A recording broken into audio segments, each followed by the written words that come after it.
زه ډېر خوشحاله په دې یم چې تاسو په کومه روحیه باندې روزلي شوي یئ، محنت او تکلیف مو وکړو په دې لاره کې. الله تعالی د مخکې تاسو مستقبل په ښه خدمت باندې د ملک او د حفاظت دپاره، د ملک د امنیت د تامینولو دپاره وګرځوي. د موږ تاسو یوازینی ارمان دغه و چې موږ خپله خاوره که مستقل یو اسلامي سوچه سپېڅلی اسلامي نظام ولرو او د چا تر واکمنۍ واک لاندې نه وي. شامی سیارخت و صبح درخشان آمد، پیروزی مبارک، پیروزی مبارک، نصرت و فتح مبین از در رحمان آمد.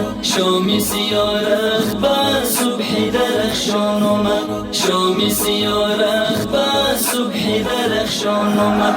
پیروزی مبارک، پیروزی مبارک، پیروزی مبارک، پیروزی مبارک.